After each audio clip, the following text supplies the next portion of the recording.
Yer. Yer. What's happening? Sorry. I'm gonna have myself appear very soon. Yo. I'm in the top right corner. Look at me. I'm under the water. All right. Episode 10. It's not been 10 weeks because I was dropping like super consistently in the beginning, 2 episodes a week. But we back. We back. Mahraja Ranjit Singh's Barsi is this week or something along those lines. And so we've got the Mahraja Ranjit Singh merch. All right. Pre-order that shit right now. House of Johal, 50 pieces only. 30 left. Limited drop. We'll see how it goes. A lot of people have been supporting the merch. I fucking love you guys. Yeah, get it now. This is what it looks like. I'm rocking it as we speak for the pod. Yeah, 30 pieces ish left. It could be less than that actually.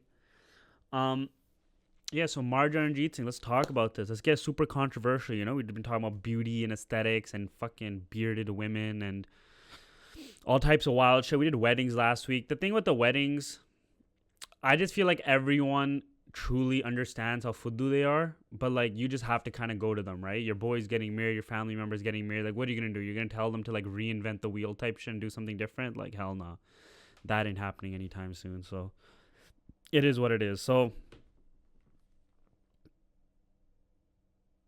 anyways, in this, we're gonna get deep and dark into basically the origins of the real trad Khalsa type esque stuff. So I'm gonna kind of relate this to like modern day sense. This is not the stuff the Prachariks are ever gonna tell you, the Kathavachiks, right? This fucking view of Sikh history is like for the dark sides, the dark arts. And I'm gonna start with this image right here, okay?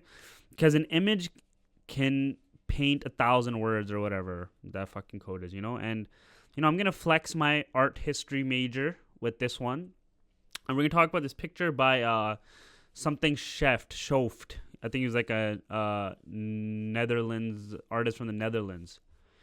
And so he's painting a scene, okay? This is not something he thought of in his brain. He's actually like sitting here, where, probably has his easel to the side.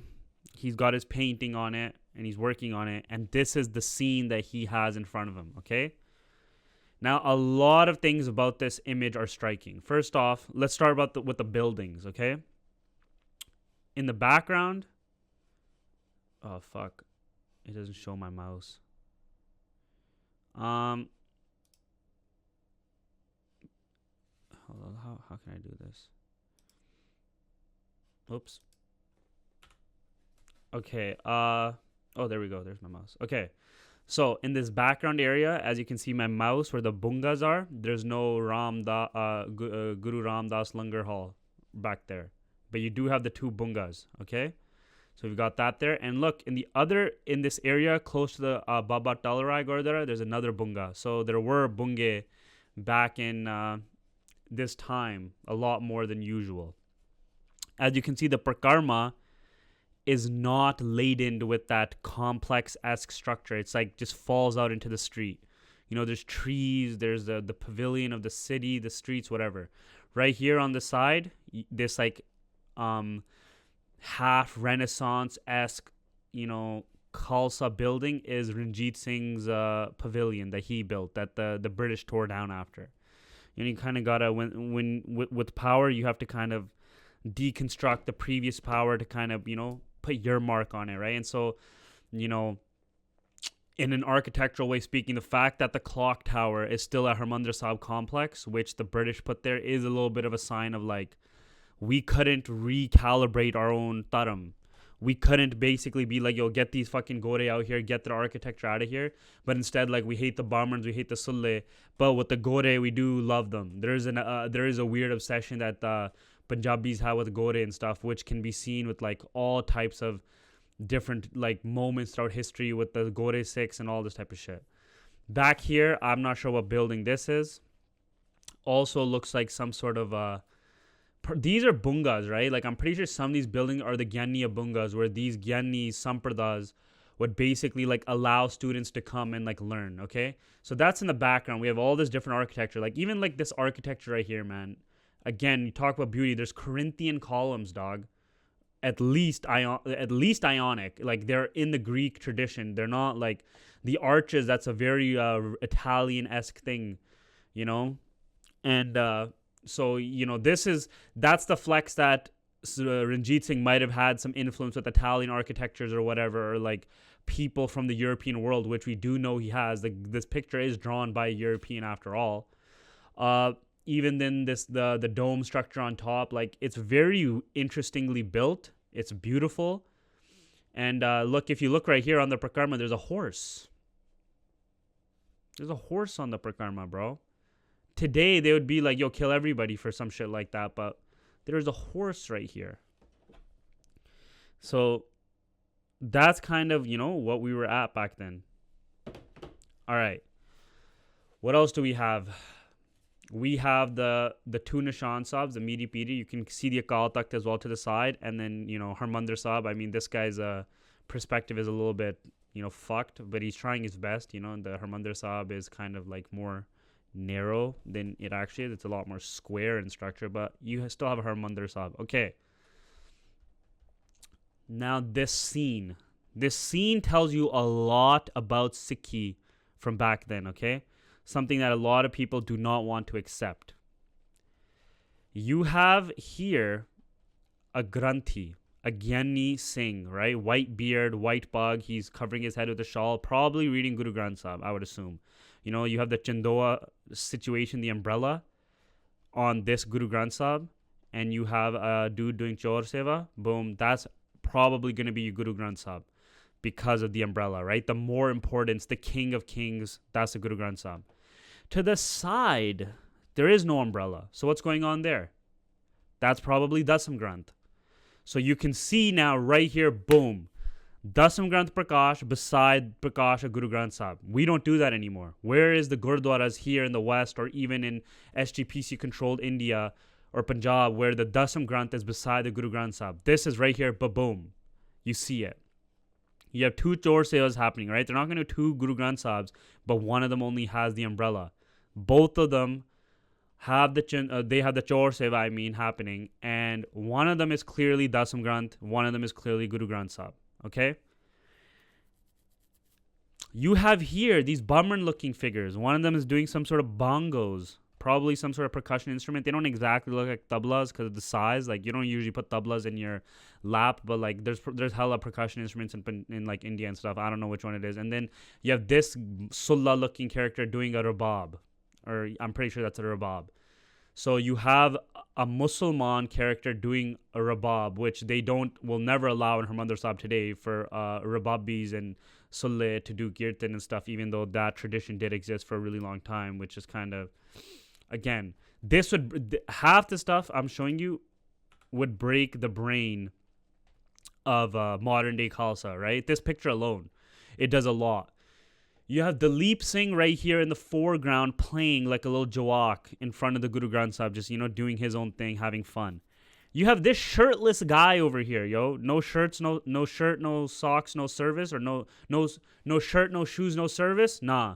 This guy's head is not covered, and he's fucking basically nanga, not even like he's probably wearing something to cover his fucking lily and stuff, but like he's shirtless in front of the presence, and his head's not covered in the presence of Guru Granth Sahib. What? I go to the Gurdwara and it says you have to not even wear shorts. And this guy is shirtless and basically in a kacha and nothing covering his head in the premise of Darbar Sahib. If that's not like starting to break, and again, so you might think, well, Ranjit Singh this, Ranjit Singh that. Look who is behind Ranjit Singh. You have 3 Akali Nahangs, bro. The Nahangs, the true Khalsa people. And they're not fucking lopping this guy's head onto the ground. Look at these guys, bro. Their bungas are like fully to the sky. They have like some sort of like proto-farla situation going on. They got the chakras around their necks, the chakras on the stars. You got this old Bazurg Khalsa right here. And they are not doing anything violent to these people. They're not trying to kill the Sulle. They're not killing this probably like Udasi Hindu character. They're just like, yo, let it fly. It's cool. And so there is decorum, but this new age idea that we have of what, like, I'm not saying go to the Gurdwara and be a Nanga now. I'm not saying that. But I'm saying is that look how different history was. Oh, hold up. Where's the music at? Whoops. Okay. I'll hear it, but I don't know if you guys are going to really hear it. It helps me, you know? Helps me think. Okay, so back to this image. Actually, wait. Sorry, boys. Okay. So we have all of this going on, and now you have Mahraja Ranjit Singh. And what is Ranjit Singh sitting on in front of Guru Granth Sahib? A big-ass fluffy pillow. There's like 4 things happening in this scene right now that would cause like Gurdwara fights, that would cause people to get killed, that would cause people to get shekya from the Panth and have to go and get Tankha. All that stuff happening in here. Tankha, shekya means like excommunicated from Sikhi by the Akal Takht, and Tankha means like you have to come to the Akal Takht to get apology and basically like my bad, which Ranjit Singh has to do later on for another reason. But he is on a pillow. Okay? You have this guy right here with the helmet.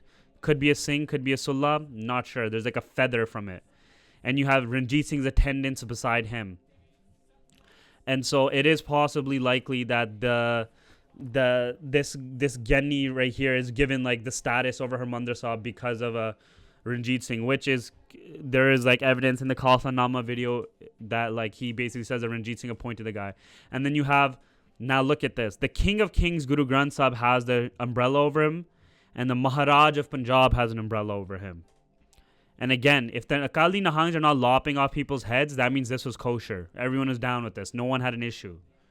But today, half of this would break the minds of people in the Panth. They would just be like, ho nahi sakda.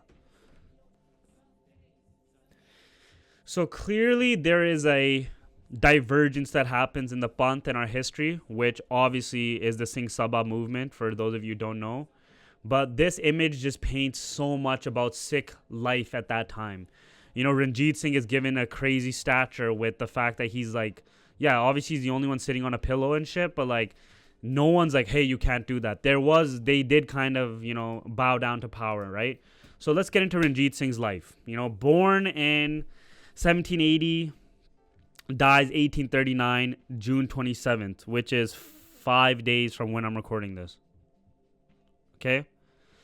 Parents are Maha Singh and Raj Kaur, I believe. And he is born into the Sukar Chakia missile. Now, right off rip, this is the missile period. There's warring periods and stuff. And there's a certain theme that you're going to understand, which is the economics of Punjab, the economics of empire that really fucked everything up. And it's the Zamindar system, the Jagir system, which is basically like you have a local tax collector, which is also like a lot of Sikh stories have like before the missiles and we started like, you know, fucking shit up. The tax collecting system was like a system that we fucking hated because basically, and most like feudal societies, most, Roman empires, this is what they did. So basically, you know, the Romans sent what's it called? It was a certain position, like a life. We gotta get the Googles. Roman tax collectors of regions. The publican, right? They bid. So the way the publicanis worked was they would bid according to the regions that Rome had, right? So Rome Empire provinces. Okay, so this is like a decent map of what the Roman provinces looked like. And the idea basically is that you would say, hey, I want to take over Egypt. Like, I want to basically govern Egypt. And I will give you $1 million. because your idea was that taking over Egypt, I'll make $1.5 million and I get to pocket the 500K. That's basically how tax collection worked from all these periods of time. Okay? Very simple, basically. Same thing with the Zamindar system, but on a smaller scale, which is like a tax collector would say this region, this village, whatever, and you, the maybe Ranjit Singh or whatever, the people in charge and power, the Mughals, whoever it was, would say, okay, Jalandhar Moga area, I think you would get about $500,000, so that's how much tribute you have to get from me. They put the tax collector in the system. The tax collector, he's gonna have to shell out $500,000, but this banda wants to make profit, so he's gonna try to get $700,000 worth of tax. So he gives the tribute that he promised, but then he gets to pocket whatever else he gets. Which then, because you're acting like a private mafia militia type situation, you could do fuck shit. You know, hey, you guys owe us more this month. Hey, you guys, I don't fuck with you, you owe me more. I fuck with you, you owe me less. You could start doing weird shit like this, right? Which comes like a corrupt system, and it's one of the haunting legacies of Ranjit Singh's empire because he doesn't ever change it. And because he doesn't ever change it, we get problems later on, which you can argue is kind of like why the succession 6 civil war happens in a really fucked up way. Barney.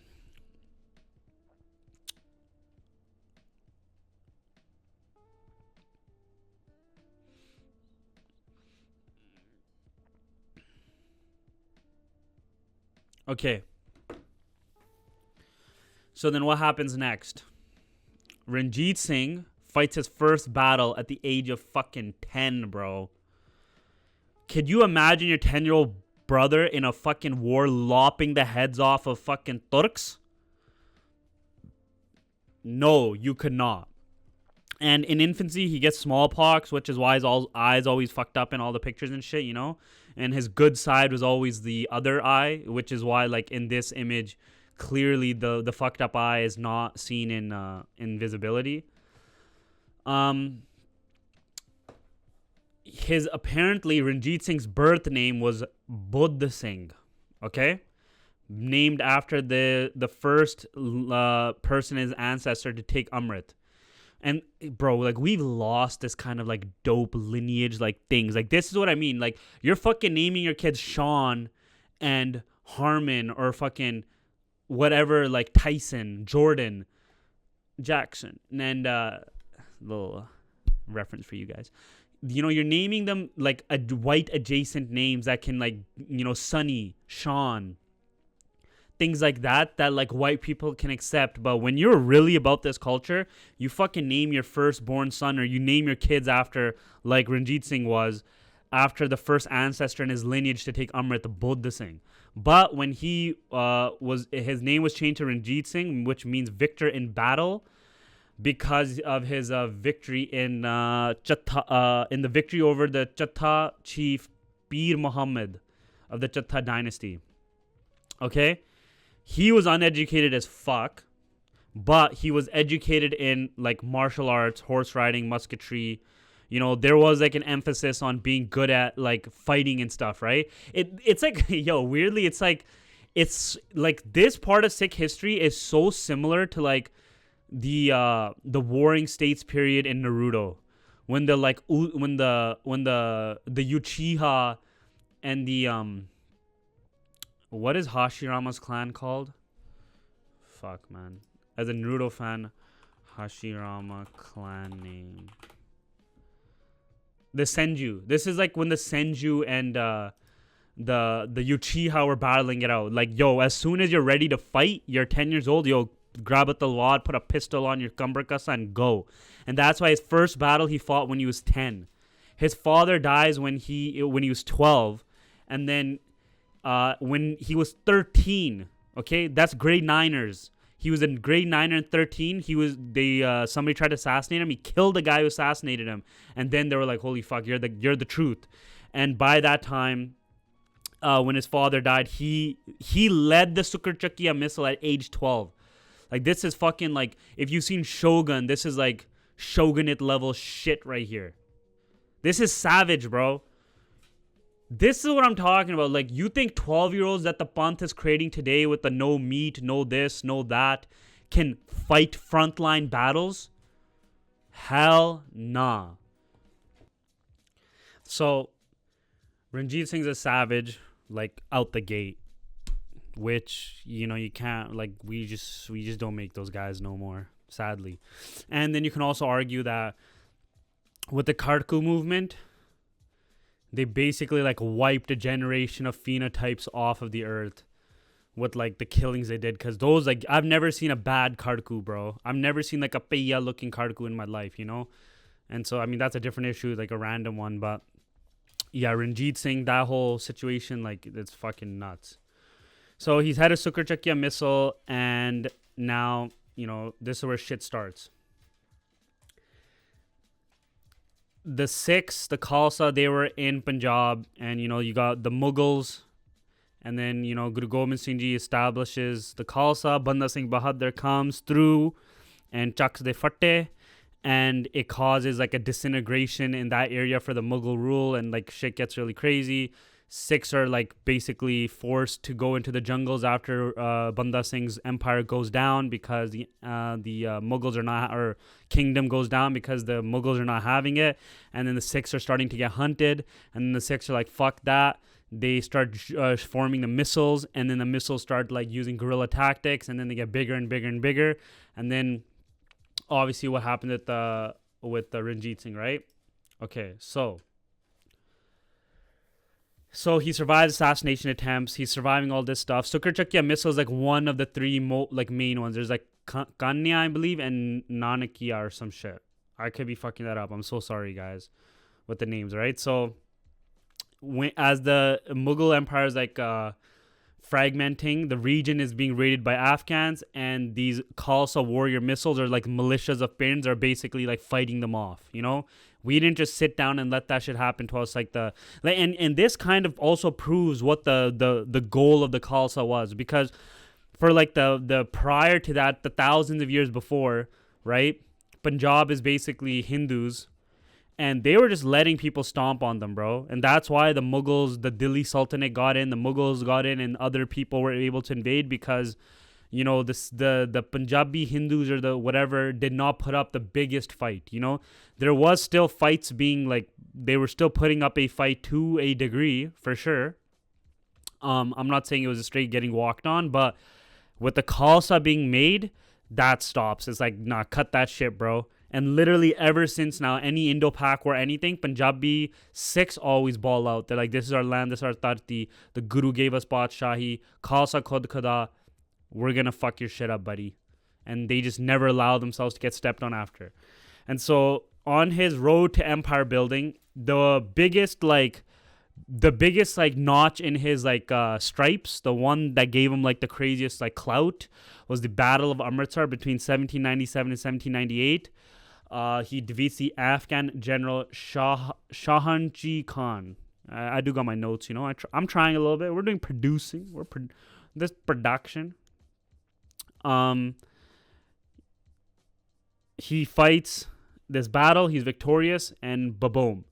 1799. He's on a bit of a win streak now. You know, this is a big battle. He proved himself. He's his stripes, and he joins Rani Sada Kaur, who was the leader of the other missile. Let me just check.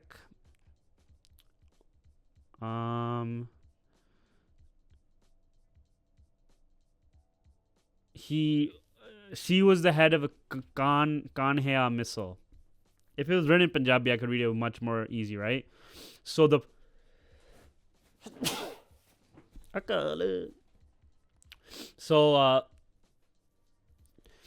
Lahore is controlled by the Pangi missiles at this point, and Rani Sada Kaur helps. Oh no, I don't think that's what happened. Zaman Shah's army, which Ranjit Singh did not resist, he let them enter Lahore, then encircled them with his army, blocked off all food and supplies, and then much of the Afghan army retreated. In 1799, Ranjit Singh's army of 25,000 Khalsa, supported by another 25,000 Khalsa, led by Rani Sada Kaur, which is, at this point, is crazy. You know, this is just like pure like numbers off of the back of Khalsa. This is not the point where Ranjit Singh's modern militarizing and all that. This is just straight Khalsa brethren. You know, the fraternity of the Khalsa. You know, you have 50,000. They surround Lahore. They take it. The Pungi Sikhs, they dip out. They get in, and then a lot of the Sufi Muslims and the Hindu population are just like down with Ranjit Singh. They're like, yo, please, thank you for coming. You know, we don't like, because there's a lot of like, it's basically like mafia extortion, you know?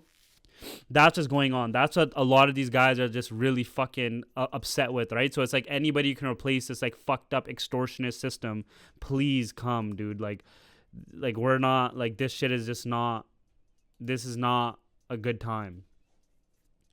Did I miss anything in the beginning?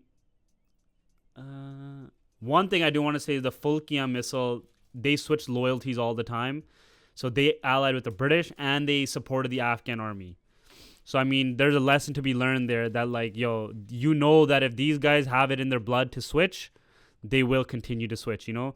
Because the Fulkian states end up, you know, the Fulkian dynasty is basically like they were so power hungry. They're like that conniver, you know, they had their power and stuff, but they just couldn't get on board with the rest of the Khalsa. They are like on the outskirts and shit, you feel? You know, the Sikh missiles like fully going to that's a different thing, but we're talking about Ranjit Singh right now, you know? In 1801, he's crowned the Maharaja of Punjab, and because I guess he had a lot of land. Lahore is a crown jewel in general. Amritsar is like the holy city, but Lahore is like the capital city. And so when he gets that, Baba Sahib Singh Bedi, he's one of the descendants of Guru Nanak Dev Ji. He crowns him the king. Like, obviously, Ranjit Singh said, I'm going to do it to myself, kind of like Napoleon crowning himself. But Baba Sahib Singh, that's kind of like you get like the Pope to basically be like, boom. And Baba Sahib Singh Bedi, like, he was highly respected in the lineage of Guru Nanak, right? Like the Bedi family and stuff, which, again, like, there's instruments of power that are being shown here that the Khalsa understands, which, like, we have none of that today. We have fucking corrupt Gurdwara committees, you know? Like, we don't have any of this stuff. Like, they fucking, like this is, like, the British coming into Punjab and taking over the Sikh Empire is, like, similar to denazification, where they decalcified everything. They took away all these, like, power symbols, these like, levels. Like, there's a Ranjit Singh order called, what is it called? The Order of the Prophetess Star of Punjab, which is, like, literally, like, some Khalsa Illuminati level shit. All right? Which was like a knighthood order given to specific Sikhs and stuff. Like, it's like even higher than like the Medal of Honor that they had, like their version.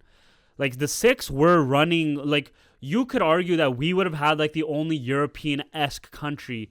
Like, we would have been where Japan, let's just say this.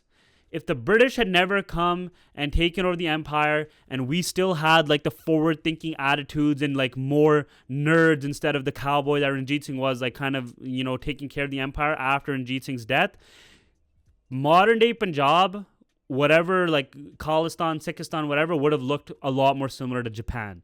Because what Ranjit Singh did was like a military Meiji reformation, and we'll get into that after, but like, he was on some shit. He fucked up in a lot of other ways, but like, there's this thing where if you watch the Shane Gillis Louis C.K. podcast, they talk about cowboys and nerds.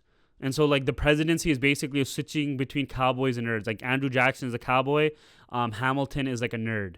You know, sometimes nerds are only one-term presidents, cowboys are two-term presidents, right? So you have certain guys that they do fuck shit, they get shit done, but then you need the nerds to kind of clean everything up and fix it and like make it run more properly, right? Like Mao Zedong, for example. Mao was a military genius in China. He was a cowboy, but he sucked ass at economic policy. He sucked ass at actually, like, that's why like millions of Chinese died after the Great Leap Forward, because he could get the Raj, but he couldn't like bump it up, right? So then now they've had nerds like Xi Jinping and the guy before him are like kind of like nerds, you know? They're not really cowboys. Like the guy, whatever Chinese guy ends up taking over Taiwan, that's the cowboy. Okay, so after 1801, Ranjit Singh goes on a tear. 1802, he takes Amritsar. 1807, Kasur. 1818, Multan. 1819, Kashmir. 1834, Peshawar. 1837, Jamrud. Okay? And in 1806, he signed a non-aggression treaty with the British. Because I think he's like, they all know, right? The British is fucking steamrolling through everything. And they're like, yo, let's get these guys to chill on our border so we can consolidate our borders. So the empire stretches from Punjab to Kashmir to northwestern India. You're right, the northwestern frontier provinces into parts of Afghanistan. The major cities are Lahore, Amritsar, Multan, Srinagar, Jammu, Peshawar, Rawalpindi. And the empire is basically 70% Muslim, 24% Hindu, and 6 to 7% Sikh. So Sikhs are minority ruling a majority, which is why certain other things he does is put into context, right? He built people's mandars, he built mosques, and he built mandars, yeah, for the Hindus and shit, and he bans cow slaughter. So cow slaughter was punishable by death in Ranjit Singh's empire, to really like cement the fact that like, yo, we're gonna be harmonious. There's going to be harmonious living, and I guess that probably applied more to the Sule and shit because they were going to eat beef, but like in our thing is a little bit whatever. He promotes a secular style of governance, right? The Wazir is a Hindu Rajput named Dhyan Singh Dogra, which they fuck us up later. And he had another minister, a Muslim one named Fakir Azuzuddin, and Sikh and European officers. No religious conversions, promoted religious harmony. What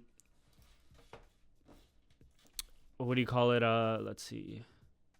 So like all these battles and stuff, like he's like killing it, right? Because they know how to do things with like these more modernization tactics, right? Let's see if there's anything else interesting here.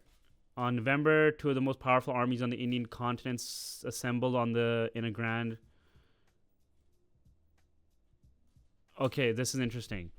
So on 25th November 1838, the two most powerful armies on the Indian subcontinent assembled in grand review at Firozpur as Ranjit Singh, the Mahraja of Punjab, brought out the Dal Khalsa to march alongside the sepoy troops of the East India Company and the British troops in India.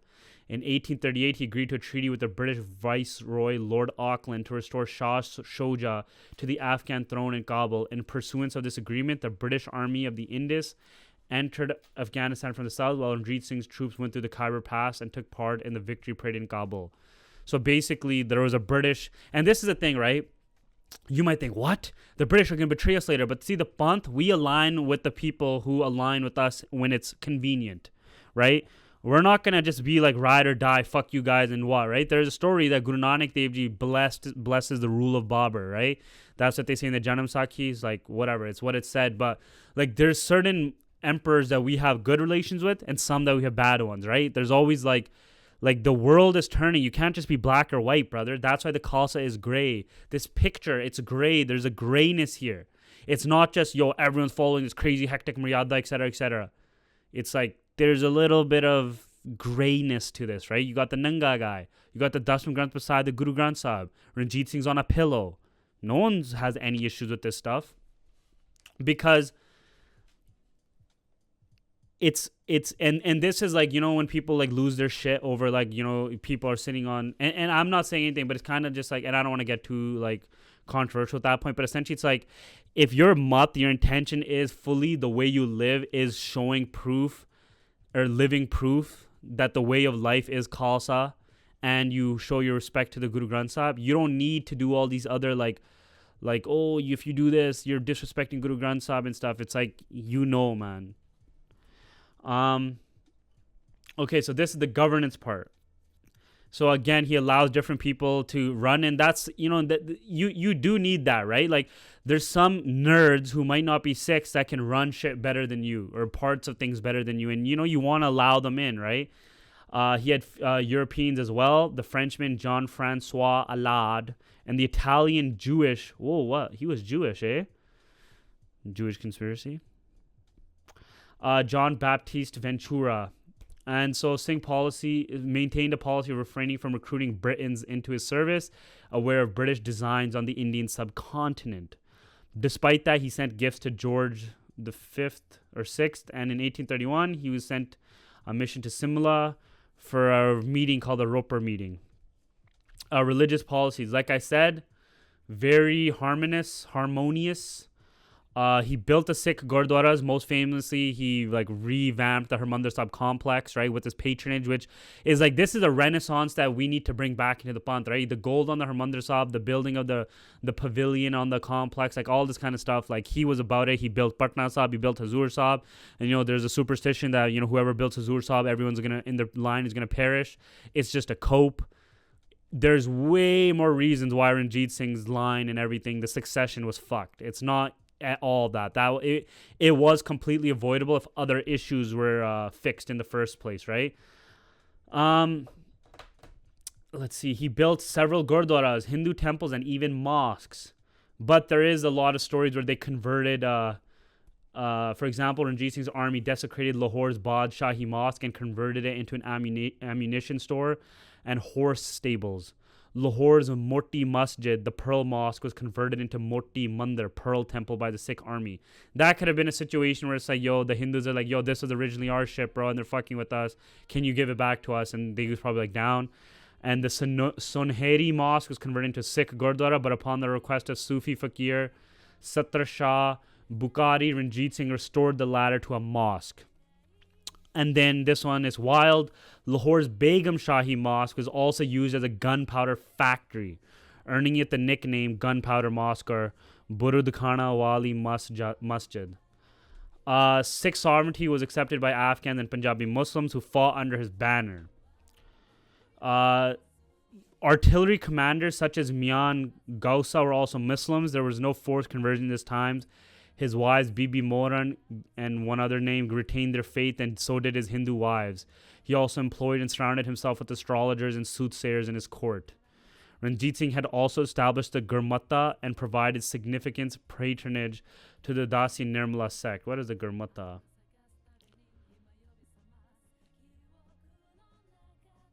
Gurmata, alternatively romanized as... Alright, this is interesting. What is this about? Oh, interesting. So Gurmata is similar to Fatwa in the Muslim tradition, with the difference that Fatwa is not binding on all Muslims, like Gurmata is binding on all Khalsa. However, it is not binding on non-Khalsa Sikhs. So a Gurmata, alternatively romanticized as Gurmata, is an order upon a subject that affects the fundamental principles of Sikh religion as binding upon all Sikhs. Gurmatas were used in the 18th century to refer to the resolutions passed by Sarbat Khalsa. So basically, the Gurmata, banning that was basically like, there's certain things that are not binding to all Sikhs to kind of allow the gray, right? And so that's very interesting. Again, like people today, real Sikhs, real Khalsa, everyone would be like, yo, Ranjit Singh. If Ranjit Singh was your buddy and you did everything he did, he was this rich, powerful, everything. Today, Sikhs, a Khalsa could be like, tell this guy to fuck himself. But back then, like, because he was head honcho and he had done the Kharag, he done war, the Taram Yod with the Kharag, with the Kirpan and stuff. He could say whatever the fuck he wanted to. And so the making the Gurmata not binding to all Sikhs is very interesting, because this is how you allow different gardens to bloom in the Panth,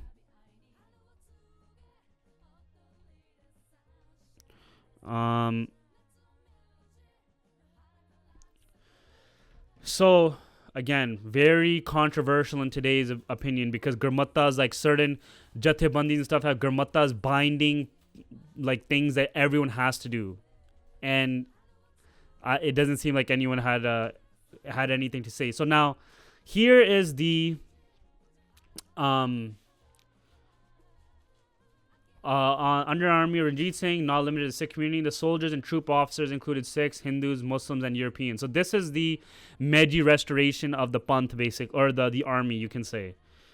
Because basically what he did is the Meji restoration, like, brought in all architects, engineers, scientists, all this other stuff. He focused on the military. Like, he was super martial, so he brought in French officers and stuff like that. He probably did bring some architects here and there, because again, that architect in the pavilion is very Italian-esque. The arches, that's like not something seen in that regard in Punjabi, like the straight circular arches. So it does seem like that must have been European influence, and we don't have a lot of information on that, right? But he brings over these officers, and they basically start to change the army by making it reformed, right?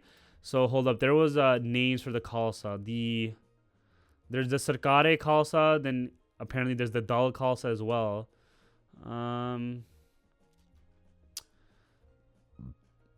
Let's see. Fuck. There's like the Sarkare Khalsa, the Fauji Khas, which is like the elite force. The Sarkari Khalsa is like the main Europeanized force. And then you have like the irregulars, the Dal Khalsa, the Nahang type characters, right? So with the military reforms, he increased recruitment from all communities. Jats, Hindu Rajputs, Muslims, whatever. Combined traditional tactics with modern weaponry.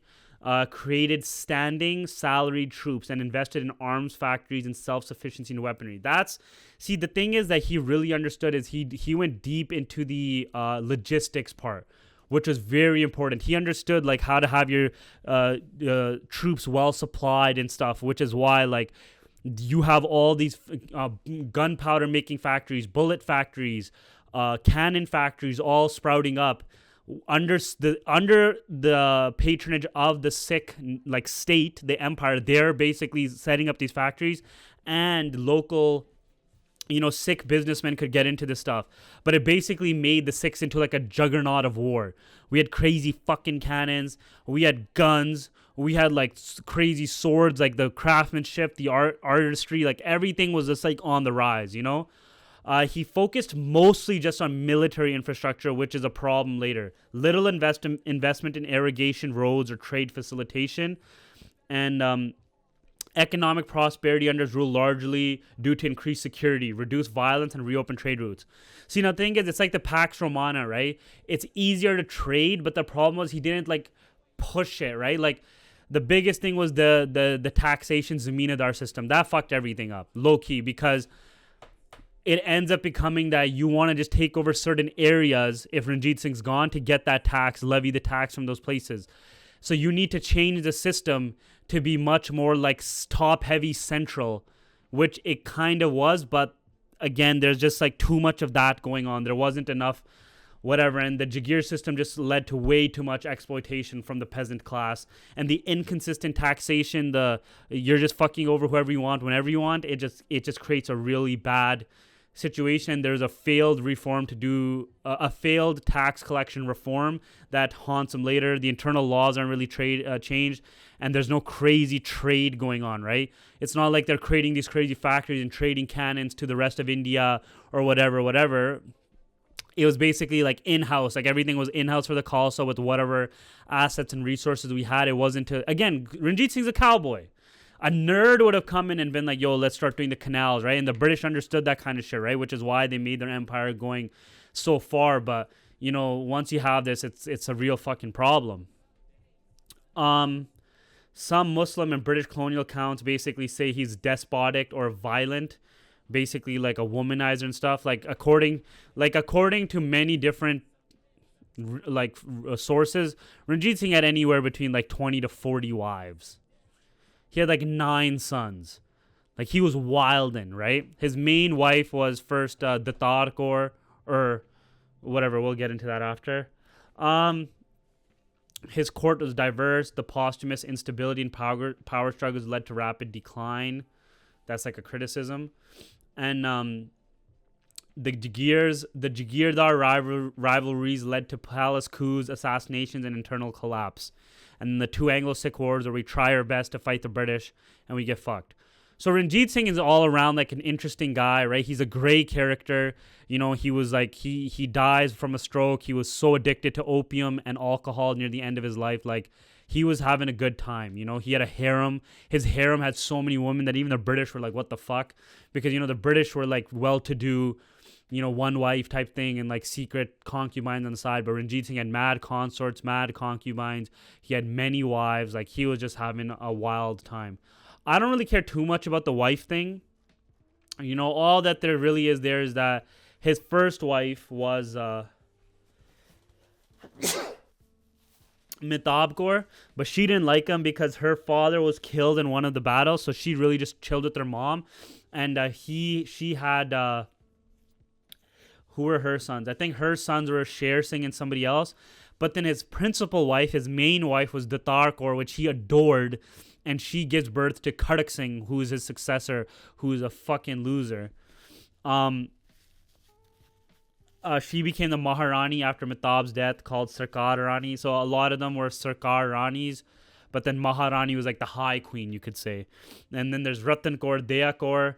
They give birth to Kashmira Singh, Peshora Singh. Or Daya Kaur gives birth to Kashmira Singh, Peshora Singh. And Ratan Kaur gave birth to Multana Singh.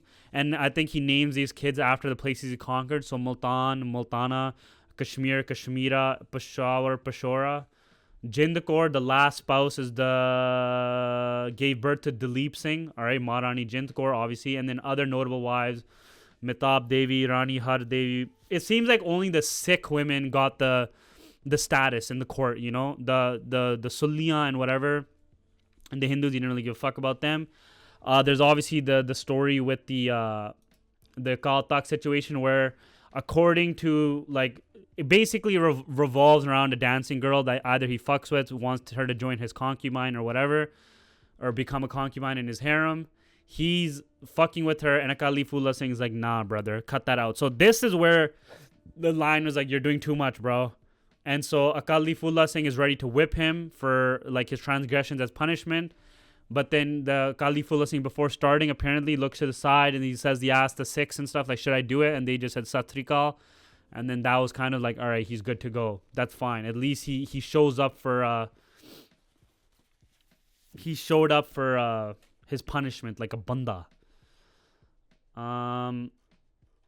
Is there anything else really on Ranjit Singh? Yeah, so like he's technically a controversial figure if you look at Orthodox Sikhi, like how if you look at Ranjit Singh through the lens of the Taksal, the Nihangs, or the AKJ, Ranjit Singh is a demon. He's a pure demon. But if you look at it, like I look at it, like this guy was pure Khalsa, dog. This guy was like at the heights of Khalsa Dam. He like the fact that everything he did was like back to the Khalsa, back to like where his roots were, you know? He was Amritari. He obviously had so much love for the Guru and stuff. You know, Nanak Shahi the coin, like he understand how to position himself in power with the Guru and whatnot. So I fucks with that, dude. I think he was dope. I'm not down with Ranjit Singh slander. I think he had the sauce. Okay. Yeah, I mean you could obviously go into more depth with like who his wives were, all that stuff, but Ranjit Singh's controversial character. Now the problem we get into is his succession story. That's when shit just starts kind of falling apart at the seams, you could say. So, I'm trying to think, is there anything I'm missing on this? Nah, I think, yeah, so my theory is definitely that taxation thing really fucks stuff up. So, these slides that I'm going to be using are provided by a homeboy who was supposed to be on the pod, but he does not want to get caught up in any controversies.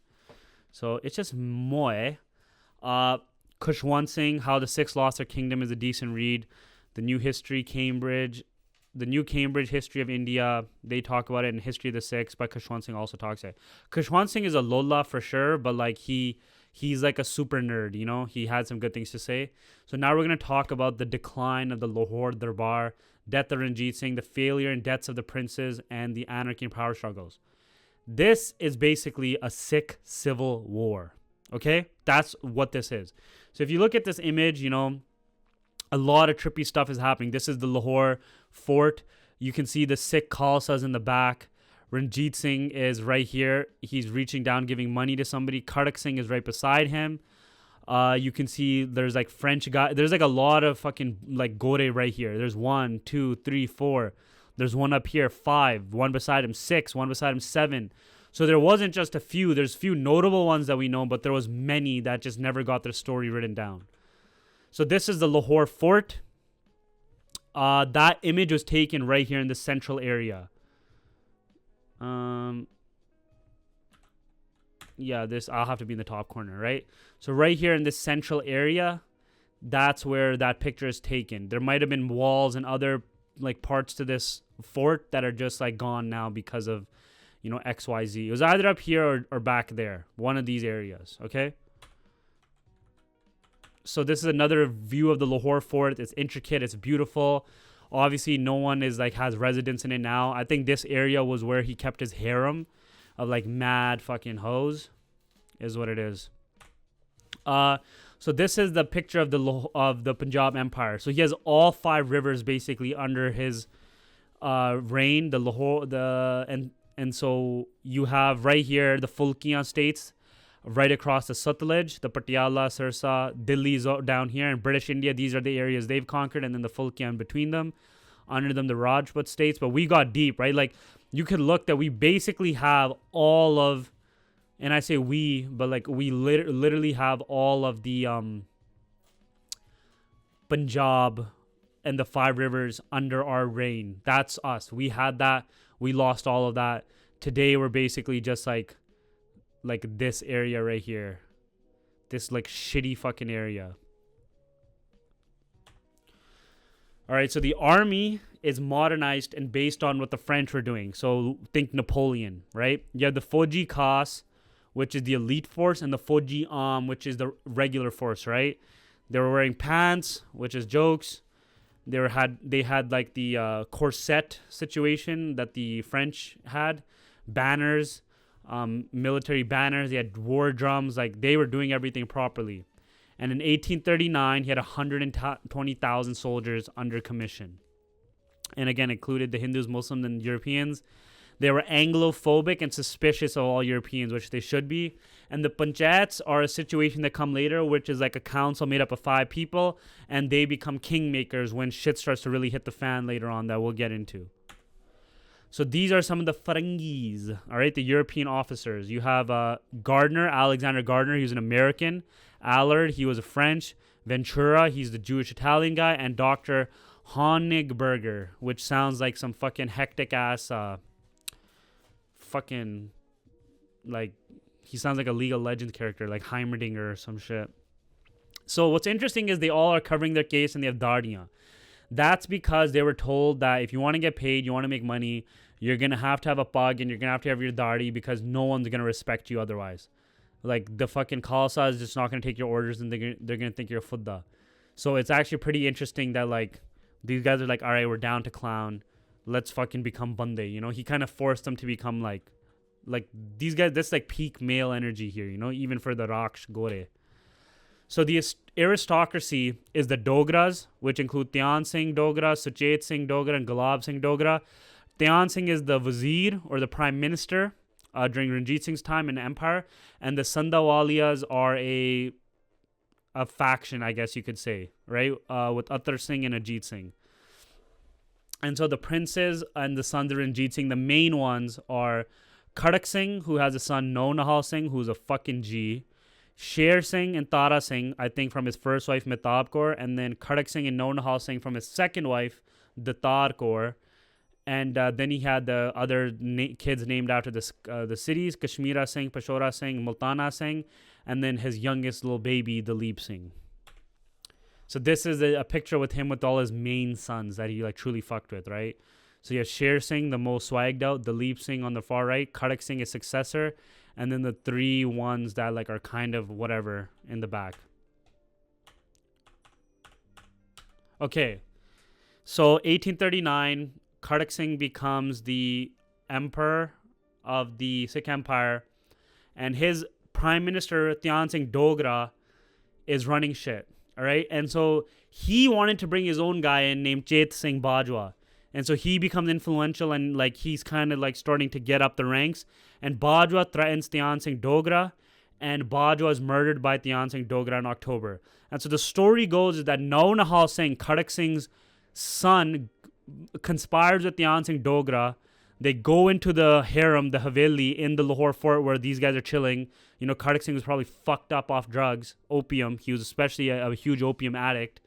And they just kill Bajwa. And they basically look at Khadak Singh like, what are you going to do? And Khadak Singh's kind of like scared. So they're just like, yeah, exactly. Fuck you, buddy. and they just kill him.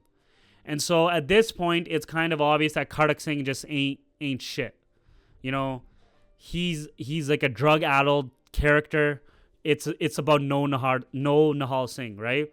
So No Nihal Singh becomes de facto ruler. He strengthens the hold over the north and east conquered hill kingdoms. Things are looking good. You know, No Nihal Singh's got shit together. And then Kartak Singh is kind of sent away, and No Nihal Singh is running the show. And then Kartak Singh dies, and this is just where like the craziest thing ever happens. So No Nihal Singh in 1840 is coming back from Kartak Singh's funeral, and this is the Lahore Gate, and the Lahore Gate falls on him, like it collapses on him, okay? And so No Nihal dies immediately after the father's funeral, and Sher Singh claims the Maharaja, but No Nihal's mother, so Kartak Singh's wife, Chand Kaur, disagrees. So now we have the civil war happening. Sher Singh is like, I'm next in line, bitch. And Chand Kaur is like, hell nah, I'm going to keep it in charge. Because I believe No Nihal had a wife that would have been born. And so they were waiting for the birth of No Nihal Singh's son. But at that point, you kind of have to be like, nah, doggy. The conspiracy is that some people say that No Nihal Singh survived the roof collapsing on him, and then Dhyan Singh takes him inside, or somebody took him inside and then comes back a few days later, like he's dead. And so there is like that, a British account said that, so who knows, another conspiracy. This is like now we're getting wrapped up in conspiracies and fucking court intrigue, you know? It's getting fucked. And again, yo, buy the hoodie. Ranjit Singh, the 50. We got the Kohinoor on it. We got the back is fire too, so check it out. So No Nihal Singh dies, and some people say that you do like a cannon salute, and the cannons are so hectic that they just rumble the fuck out of the roof, which is what caused it to collapse. So Maharani Chand Kaur. So Sher Singh leaves Lahore because he's like, all right, fuck, I gotta get out of here because Chand Kaur's not fucking with me. And she is supported by the Sandawalias and Gulab Singh Dogra. And Dhyan Singh, the prime minister, he's like, they tell him to get the fuck out. And the problem with Chand Kaur was she was unpopular with the troops. And she was like not paying the soldiers properly. So the unpaid soldiers desert and they go to Sher Singh. Here's the thing also, right? If you're not creating a lot of prosperity within your kingdom, you need a loot, right? Which is again like the Roman Empire was doing, right? Like to pay soldiers and all this stuff, they needed like land, they needed more riches. So that's why they would like conquer more territory. Not because it was just a flex to have more territory, but it's like then we can get more money, more taxes, and we're able to pay our soldiers or able to fund our wars, etc., etc. That's basically why you kind of want to have these levies of taxes on everybody. Okay. This is where shit gets rowdy. This is the first civil war that occurs. Sher Singh is very popular with the soldiery, and he promised to pay them. He's like, if you fuck with me, if you ride with me, I will pay you guys, and we'll take over. So in 1841, he comes back, and Sher Singh surrounds the fort with 26,000 soldiers. The fire cannons on fort, Mai returns fire. So they're basically firing cannons at each other. And Mai surrenders, so Chand Kaur surrenders and gives respect. And Gulab Singh and the Dogra, they flee with the treasure and go to the frontier. So they empty out the Khajana, and Sher Singh is saying like, yo, fuck with me, I'll pay for everything, you know? Like, I'll basically get the money that's in the fort and I'll use it to pay you guys, right? Like, because there's no banks and shit, right? They're just straight up like, the bank is like the fort itself. So they dip with the money, and it's fucked. The soldiers are fucking choked. They got Sher Singh into power, but like, what the fuck? And then Chand Kaur's murdered. LOL. They just fucking killed that bitch. And so this is Sher Singh. It's one of my favorite portraits of Sher Singh. I won't lie. Oh, I'm covering it. I'm just going to go into the corner now. You know? So Mahraja Sher Singh, he's popular, but the treasury is empty. That's not good. What are you going to do now, right? If you don't pay your soldiery, they're going to fucking revolt, which is like just a classic story. And so they start plundering Lahore. And they start forming these panchayats and councils. And they're like kind of holding like de facto rule of law. And so they let the army do as they choose. And the rumors of British planning invasion during the unrest. So that's causing a little bit of a fuckshe. And Ajit and Atar Singh Sandawalia leave across the Sutlej. And basically, they even start looting their own officers. You know, the army's just not like, they just like they're like fucking murking the gore, not literally, but like they're taking their money. They're basically just like it's like Lutmar Khalsa right now, right? They're trying to feed their pockets, and because they're running shit, they just run shit, right? So Sher Singh is technically Maharaja, but like there's so much unrest. And he was kind of like a flamboyant, like Commodus type of character, right? He liked to fuck, he liked to hunt, he didn't give a fuck, man. And so Ajit Singh and Atar Singh, they leave across the Sutlej and they go fucking kick it with the British. So this is Maharaja Sher Singh and his council. Look, you have another Nahang Singh in here. You always got your one Nahang Singh, the little token guy. Sher Singh sitting in the middle, and then his like council and his darbar basically. This is a sick picture as well. Not as much detail, but it's a sick picture still. You can notice some of these guys are clearly like Musulman and whatever. And this is the Nolaka Pavilion. This is where that picture is taken. Sher Singh is against the backdrop right there. So you had the first civil war against Chand Kaur and Sher Singh, right? Chand Kaur being the daughter-in-law of Ranjit Singh. Yeah. And so then you have the Sandawalia coup. This is not good. The Sandawalias were allowed to return because the British basically, they talk to the British, they do some gup shup and stuff, and then the British were like, we'll help you get back, and you know, you can go do whatever you want. And Maharaja Sher Singh and son are murdered by the Sandawalias. They go up to him, they're like, yo, check out the shotgun we have. He's like, that's dope, and right into the fucking dome, and he's dead. And then they behead him and they kill his son. And the thing that you gotta understand is whenever a son of Ranjit Singh is killed, the army just loses their shit, and then they fucking go against whoever the fuck did that. Alright? Dalip Singh is instantly proclaimed Maharaja Regent of Jinda. Dhyan Singh Dogra is killed by the Sandawalias as well.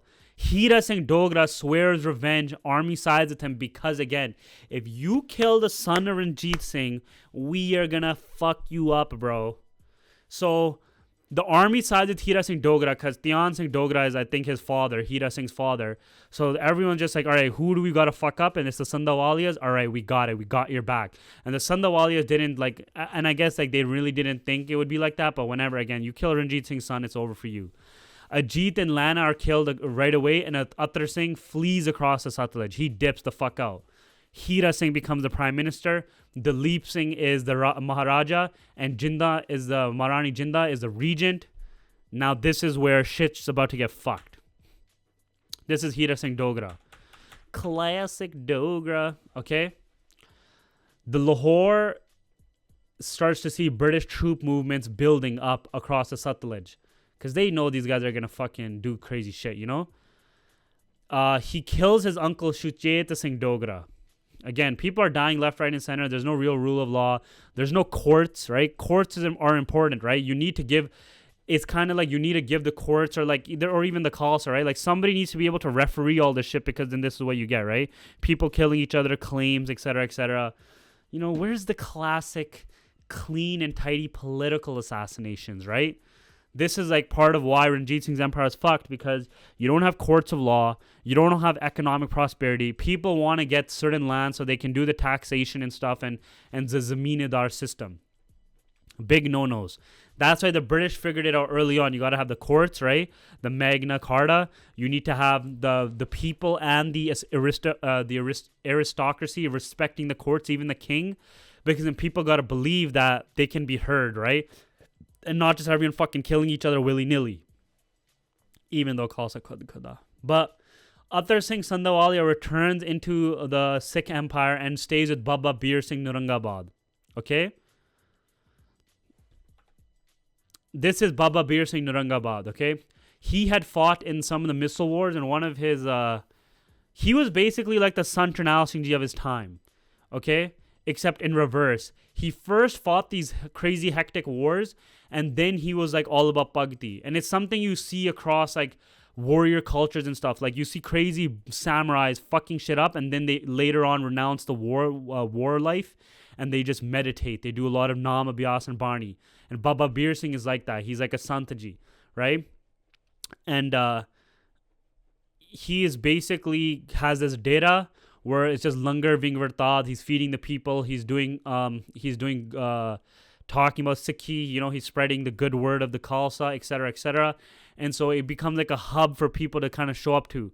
So some of the people that were in his camp was, again, the Sandawalia survivor, Attar Singh, and some of Ranjit Singh's sons. Because they all got there to like basically be like, all right, like I think they were going to change the claims and be like, all right, we don't know about Dalip Singh. Maybe one of you guys, like, basically they were going to like rally support and figure out like what the next move is here, right? Maybe the Sandawali guy figured out he fucked up, but it's too late, whatever. So Hira Singh Dogra goes.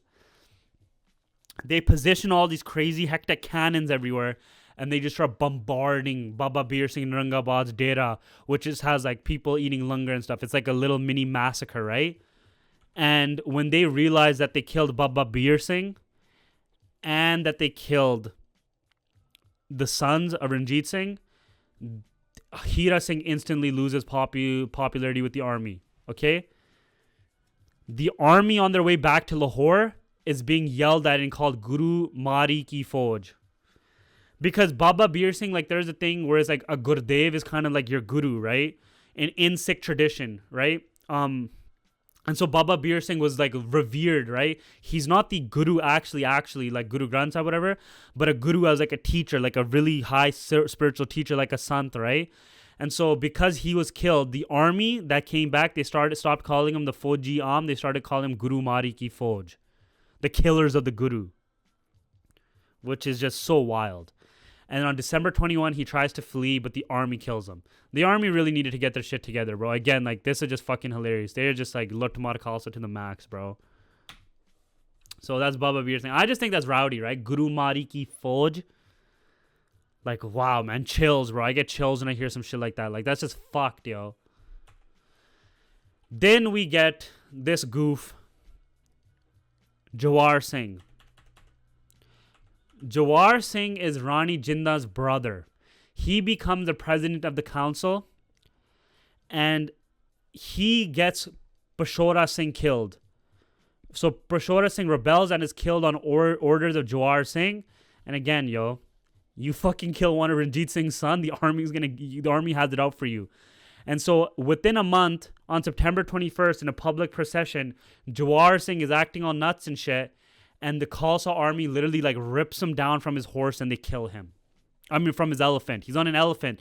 The fucking Khalsa army like grabs him, rips him down from the elephant, and they kill him. Because again, you can't kill Ranjit Singh's sons, man. Didn't anybody learn this shit? And now Rani Jinda and Dalip Singh are in charge, and this is when like you just don't ever let women into positions of power, okay? It's just like a classic situation. So some people will say Rani Jinda is oh, poor Rani Jinda, whatever. But I believe that she was a bitch, and she caused the downfall of the Khalsa Empire. So Jinda wants to destroy the army. They killed her brother, and she's afraid of them because she is seeing the fact that they're running shit on their own. They kind of could be like, we will install our own guy as Maharaja. So Rani Jinda's kind of like, fuck, like we need to send them off to war, because if we send them off to war, it's a win-win situation. The British kill them, then if the British defeat them, we can sign some pact with the British and we can keep our reign.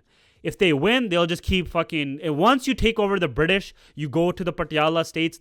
If you beat the British, it's a straight road shot to Delhi, and then the Khalsa could have taken over all of India at that point, and they would have fucked off, and Rani Jinda would have been safe for a long time, right? And so the British troops are amassing near border of Firozpur and the Satluj River. So she's just like, yo, fuck these guys. They killed my brother. I'm afraid of them. If they all die, that's fine. If they fuck off and just keep looting and conquering, that's fine too. But see, that's like the woman mindset. Self-preservation is a woman's mindset. So there was no thinking of Punjab, right? No one at all at this point is thinking of Punjab and, hey, our empire's on the line. The British have taken over all of India. There's just greed. There's power. We lost the way of the Khalsa, and the Khalsa just kind of, disintegrates at this point. So the army see that the Khalsa army is like, yo, these guys are getting ready for Firozpur. There's like, they're making like boats into bridges to cross the rivers and stuff. They're clearly getting ready.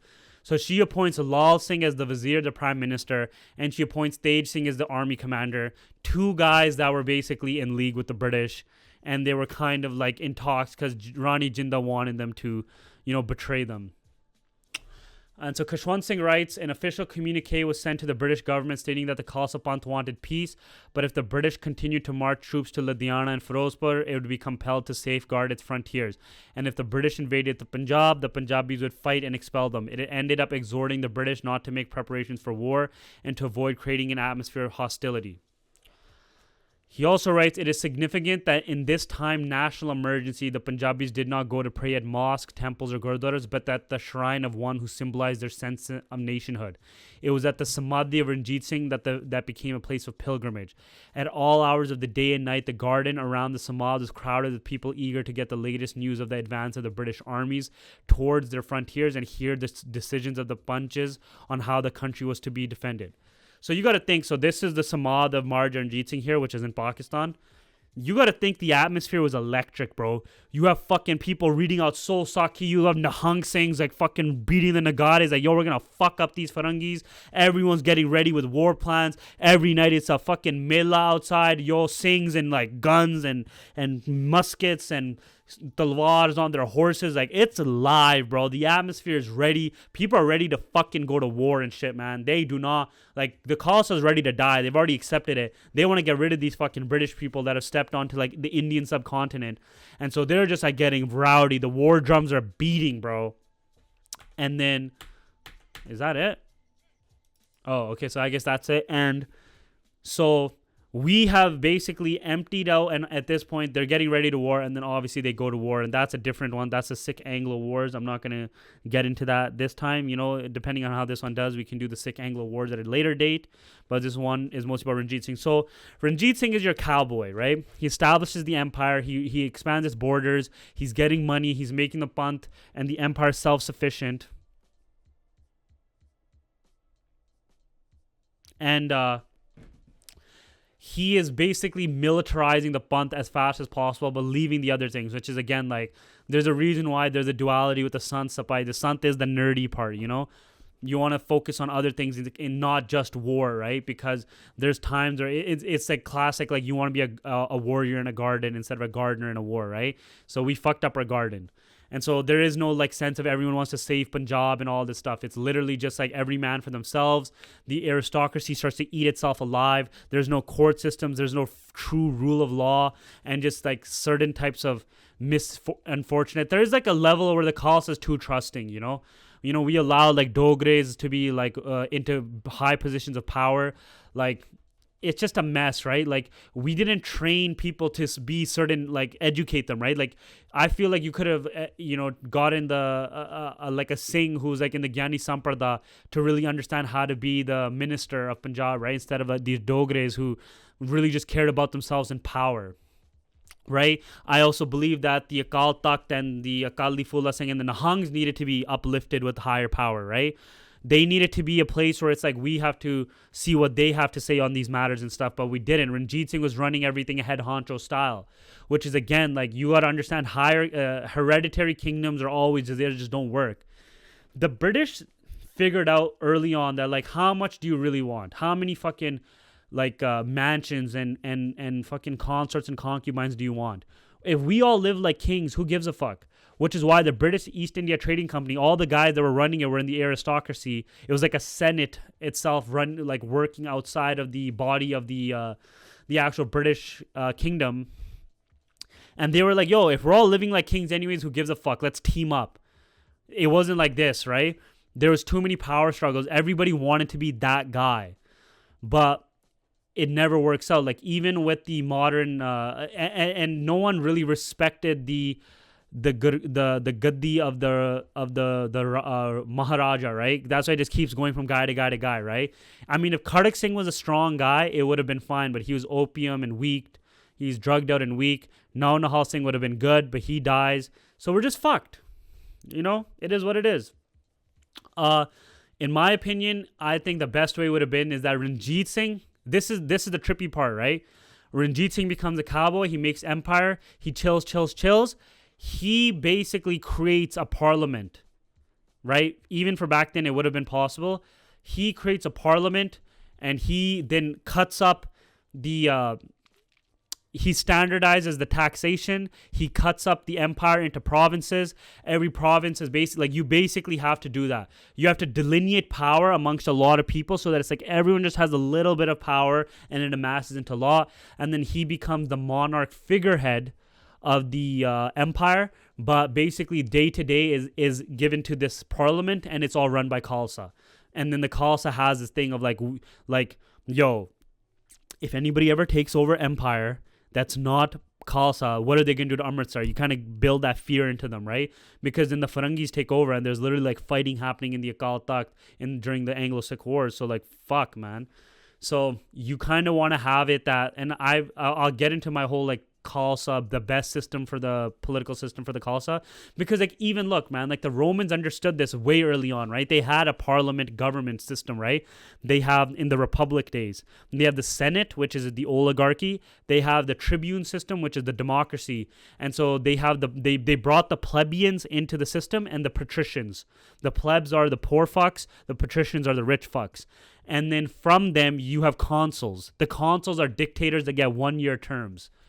You see, like, they understood, like, you have to get a system that early on where a lot of people, they could try to have power as much as they want, but it's fine because it's like reeled back, right? So, you know, let's say a Hira Singh Dogra, Dhyan Singh Dogra rise through the ranks and become consuls. They get 1 year and then it's on to the next one. And the perfect thing with this position is you get your year to do fuck shit, but there's so many other people that want to do their fuck shit that they're waiting to pull you down. So it's like this revolving door of power. And this gets into the system. Like when you just have a kingship, you just get this fucking like trickle down. All these guys keep getting killed. All these guys keep getting murdered. And so that's, to me, Ranjit Singh's biggest fuck up, right? He should have got better banking. He should have got a better banking situation where the economy is trading at a higher level. Trade cannons, trade your gunpowder to other regimes. You know, this is where you could start, you know, giving money to the people that didn't want to give out, or like you start funding like kind of like funding terror, like not terror, but like funding anti-British movements all over other India so that they can't fuck with you. You start sending them guns, fucking gunpowder, right? Like, this is the level that you need to think at. But when you're just enjoying, right?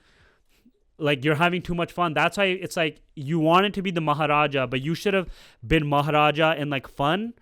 You needed to get these fucking genius nerds.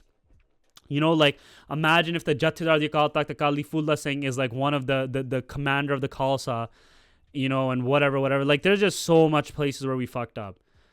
And then, you know, the British had all of this like patted down. They knew exactly how to, you know, deal with these issues. So they had no problem fucking everybody up. And so as sad as it is what it is. You know, I wish it wasn't like that. This is where we come from. But the two biggest things is like, we don't want to repeat these mistakes. And the other thing is the trad Khalsa is real. There was a clear grayness to how the Panth operated that we have just completely lost now. But as you can see in that beginning picture, we clearly had that. And so, you know, I tried my best with like giving everything. But, you know, Ranjit Singh, buy the hoodie if you're a real one. It's on sale, 30 pieces left. Stop being a fuck. The link should be in the description below. And, you know, I hope you enjoyed that. I hope you enjoyed it. And if you want the second Anglo-Sikh, if you want the first and second Anglo-Sikh War versions next week, I need that shit in the comments, okay?